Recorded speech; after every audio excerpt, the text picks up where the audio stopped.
Assalamualaikum warahmatullahi wabarakatuh. Saya dari kelompok 1 dengan materi konsep dasar etika dan hukum kesehatan yang beranggotakan Febrina Nursul Hijjah, Ilma Rahayu, Melan Al-Khalifi, Novias Malinda, dan saya sendiri sebagai pemateri pertama atas nama Anita yang akan membawakan materi tentang pengertian dasar etika dan hukum dan pengertian etika pelayanan kesehatan.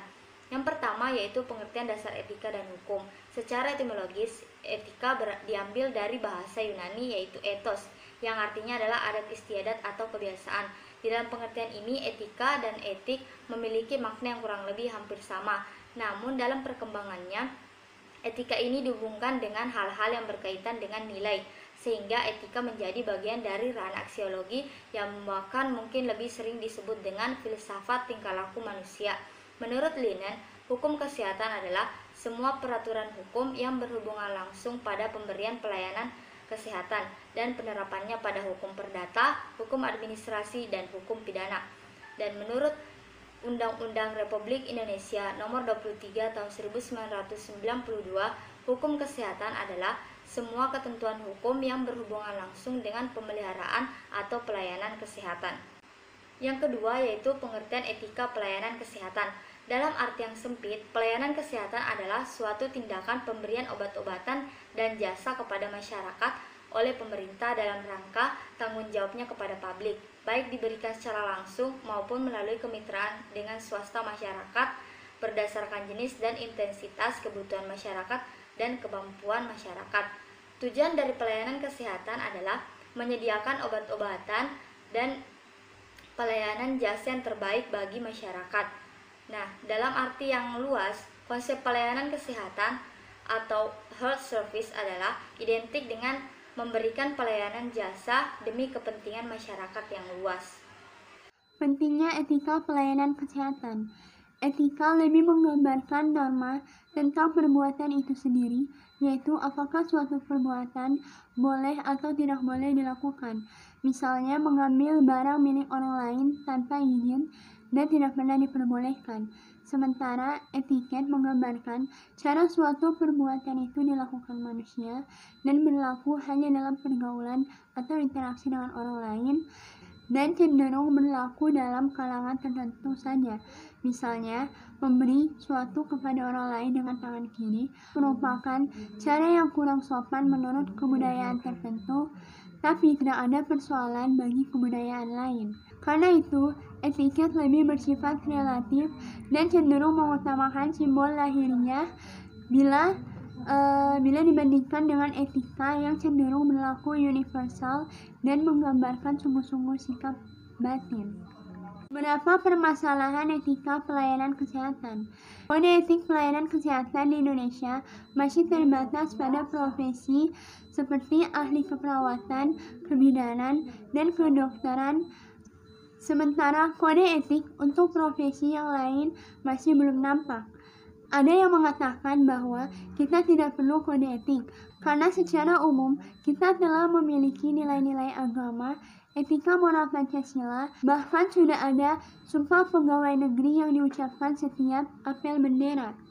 Pendapat tersebut tidak salah, namun harus diakui bahwa ketiadaan kode etik ini telah memberi peluang bagi para pemberi pelayanan kesehatan untuk menyampaikan kepentingan masyarakat umum.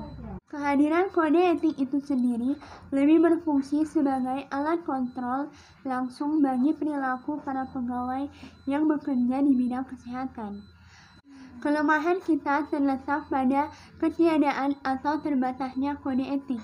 Demikian pula kebebasan dalam menguji dan mempertanyakan norma-norma moralitas yang berlangsung dalam pelayanan kesehatan masih kurang maksimal. Bahkan seringkali kaku terhadap norma-norma moralitas yang sudah ada tanpa melihat perubahan zaman. Kita juga masih membiarkan diri kita didikte oleh pihak luar sehingga belum terjadi otonomi. Bagaimana cara mengatasi permasalahan etika pelayanan kesehatan? Desakan untuk memberi perhatian khusus kepada aspek kemanusiaan dan organisasi ini sangat penting. Nah, di mana disampaikan oleh Dan Reinhardt dalam literatur tentang aliran human relation dan human resources telah dianjurkan agar manajer harus bersikap etis, yaitu memberikan pelayanan khusus kepada masyarakat ataupun organisasi dengan baik dan memperhatikan kode etik. Nah, alasannya ini dikarenakan bahwa perhatian terhadap manusia dan pengembangannya sangat relevan dalam upaya untuk peningkatan produktivitas, kepuasan, dan pengembangan kelembagaan. Nah, dalam konteks ini jelas bahwa kode etik ini sangatlah penting, bukan hanya sekedar ada, namun di dalam kode etik ini harus ada implementasinya. Artinya kita harus membuat nyata kode etik yang kita lakukan dalam melayani bagaimana kemanusiaan ataupun organisasi. Nah, bahkan berdasarkan penilaian implementasi tersebut, kode etik tersebut kemudian dikembangkan atau direvisi agar selalu sesuai dengan tuntutan perubahan zaman. Nah, kita mungkin perlu belajar dari negara lain contohnya yang telah menjunjung tinggi kode etik. Contohnya saja seperti Amerika Serikat. Nah, di Amerika Serikat ini misalnya kesadaran beretika dalam pelayanan kesehatan telah begitu meningkat sehingga banyak profesi pelayanan kesehatan yang telah memiliki kode etik yang baik. Nah, dalam permasalahan kode etika pelayanan kesehatan ini terdapat beberapa penjelasannya, yaitu bagaimana batas-batas pelayanan kesehatan, syarat-syarat pelayanan kesehatan, kemudian ciri-ciri pelayanan kesehatan dan sistem pelayanan kesehatan. Nah, di batas-batas pelayanan kesehatan, seperti yang kita ketahui, pelayanan kesehatan pada masa ini sudah merupakan industri jasa kesehatan utama, di mana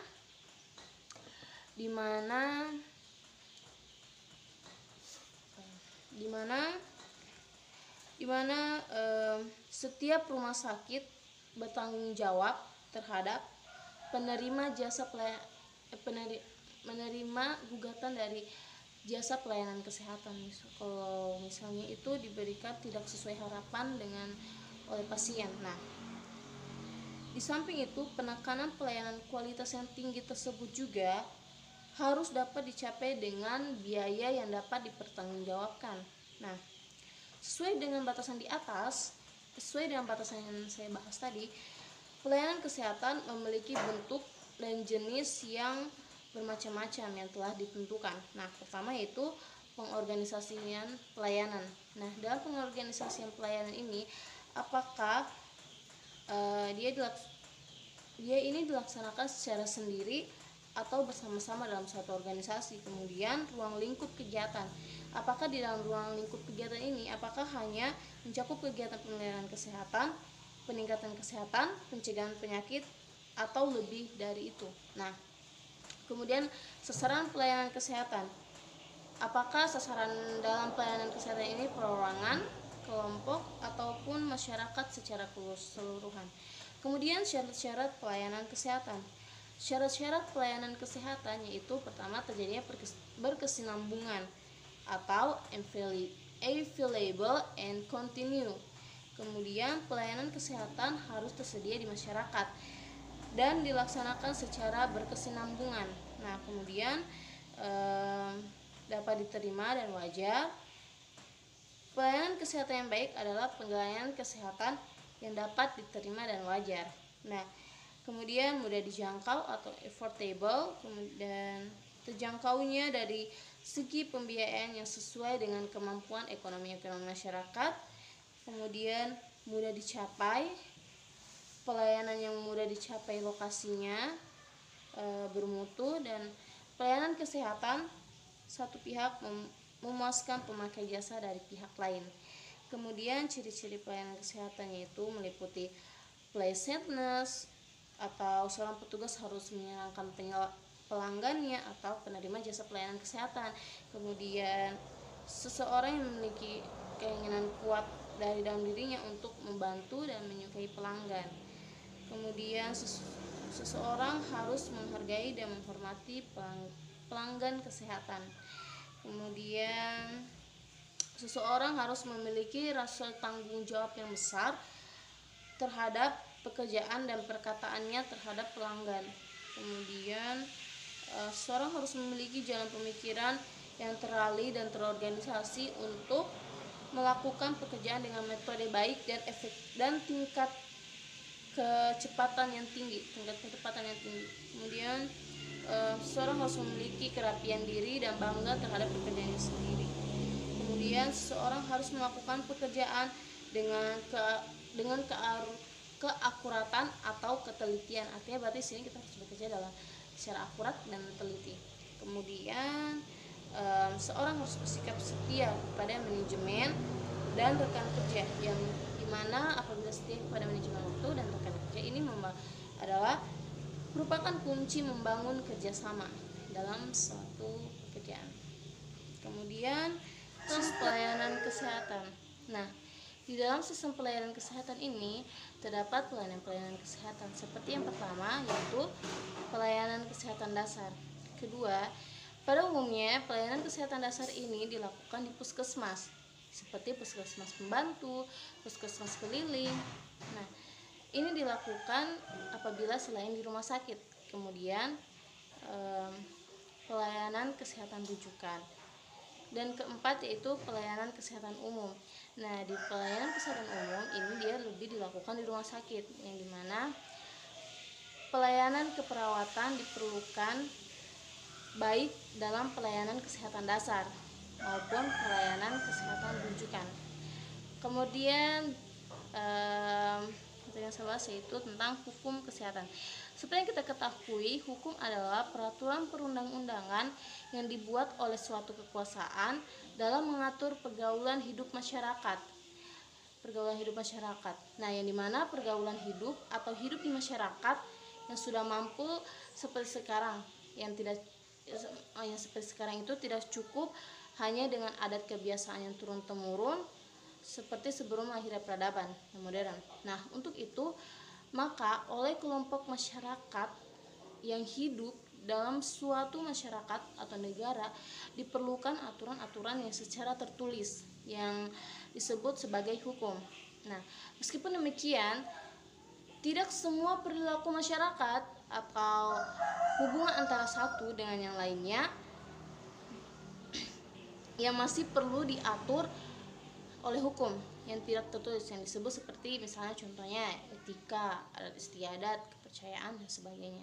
Nah, kemudian secara spesifiknya di sini saya akan membahas tentang pengertian hukum kesehatan.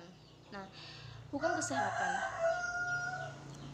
merupakan spesialisasi dari ilmu hukum yang ruang lingkupnya meliputi segala peraturan perundang-undangan di sektor pemeliharaan kesehatan, yang dimana banyak istilah yang digunakan oleh pakar.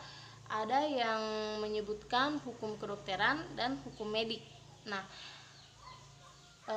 sebagai para ahli hukum dan dokter yang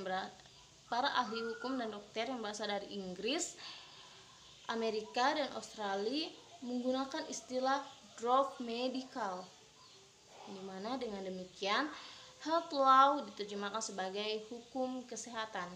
Nah, sedangkan istilah hukum kedokteran tetap digunakan sebagai bagian dari hukum kesehatan yang semula disebut sebagai hukum medik. Nah, menurut pasal 1 Anggaran Dasar Perhimpunan Hukum Kesehatan Indonesia atau Perhuki, hukum kesehatan adalah semua ketentuan hukum yang berhubungan langsung dengan pemeliharaan atau pelayanan kesehatan dan penerapannya, serta hak dan kewajiban baik sendiri maupun baik dari perorangan ataupun segenap lapisan masyarakat yang meliputi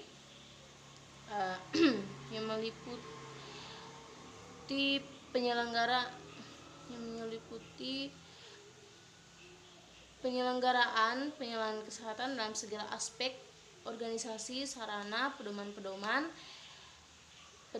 media nasional atau internasional hukum di bidang kesehatan.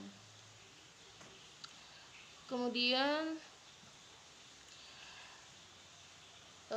di ilmu bidang pengetahuan ilmu kedokteran atau kesehatan, menurut rumusan hukum kedokteran Badan Pembinaan Hukum Nasional atau BPHN, pengertian hukum kesehatan adalah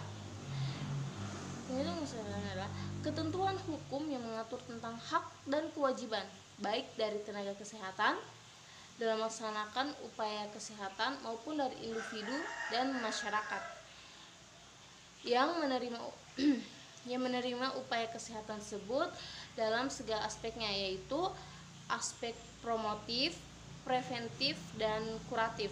Nah, selain kuratif dan rehabilitatif. Nah, selain aspek organisasi dan sarana yang harus diperhatikan, yaitu pedoman medis internasional hukum kesehatan dan hukum otonom di bidang kesehatan. Nah,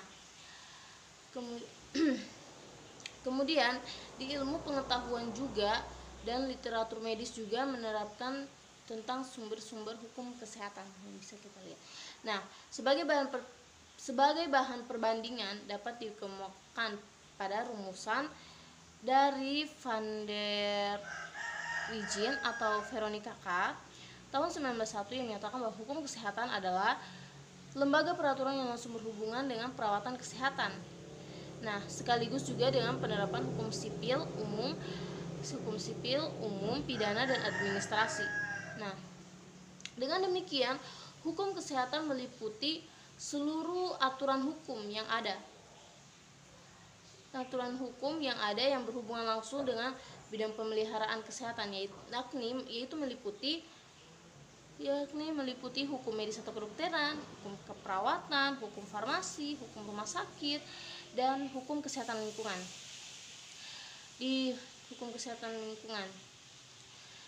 Di hukum kesehatan mengandung makna pengertian lebih luas, sedangkan hukum kedokteran hanya mengandung makna yang lebih sempit. Artinya di sini dia lebih kecil pembahasannya dari hukum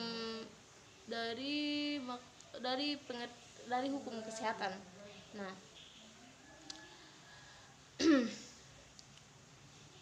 yang dimana itu hukum kedokteran dia hanya membahas aturan-aturan hukum yang berkaitan tentang bagaimana kegiatan pelayanan medis yang hubungan antara dokter dan pasien.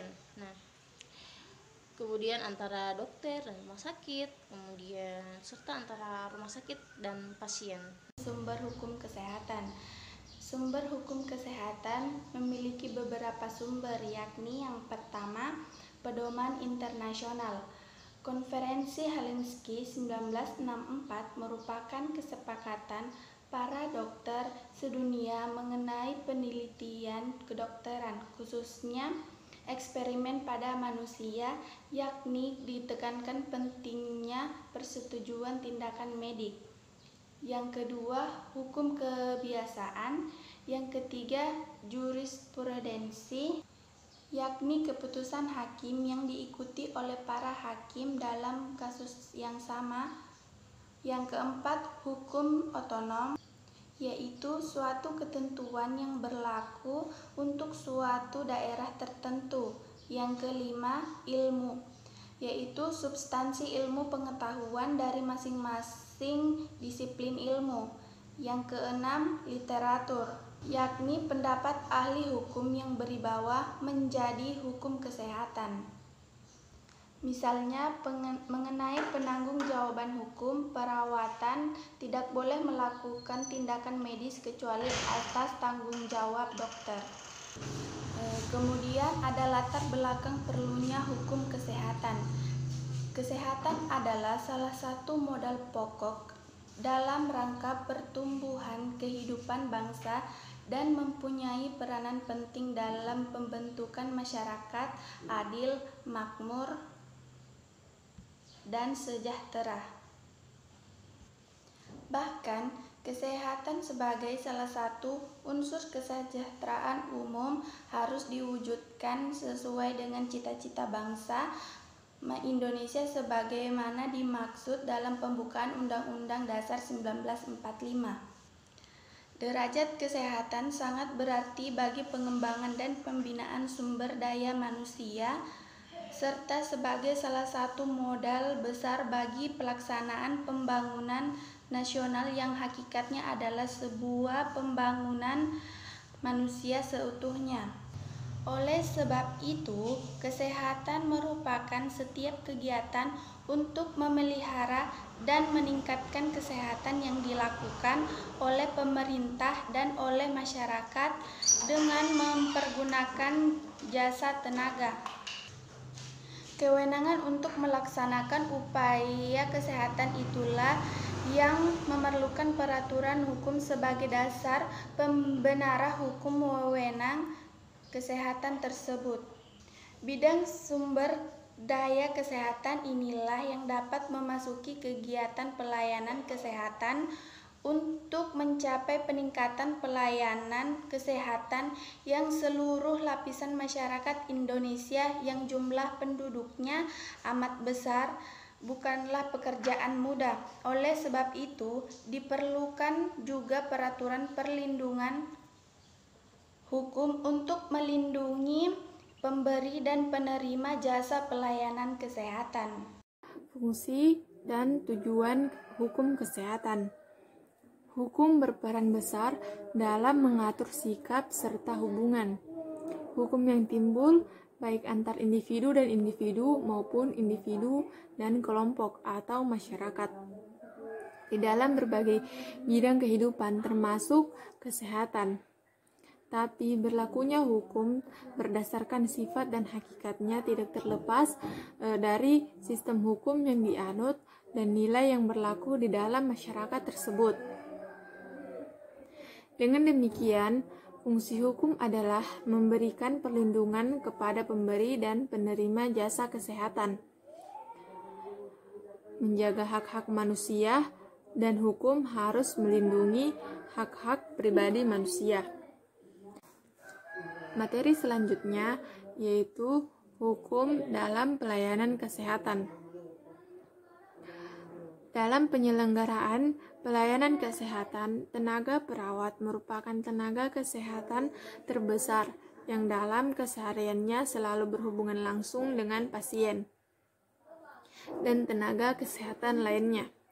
Namun, di dalam menjalankan tugasnya, tak jarang perawat bersinggungan langsung dengan masalah hukum, yang termasuk dalam kaidah hukum melengkapi etika kesehatan yang ada, yaitu yang pertama, adanya kebutuhan pada keahlian keilmuan medis. Yang kedua, kualitas pelayanan kesehatan yang baik.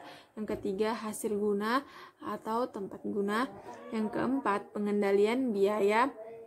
Yang kelima, ketertiban masyarakat. Yang keenam, perlindungan hukum terhadap pasien. Yang ketujuh, perlindungan hukum pengembangan profesi kesehatan. Yang kedelapan, perlindungan hukum pihak ketiga. Yang kesembilan, perlindungan hukum kepentingan umum. Terima kasih. Baik, mungkin itu saja yang dapat kelompok kami sampaikan. Kurang dan lebihnya mohon dimaafkan. Wabillahi taufiq wal hidayah. Wassalamualaikum warahmatullahi wabarakatuh.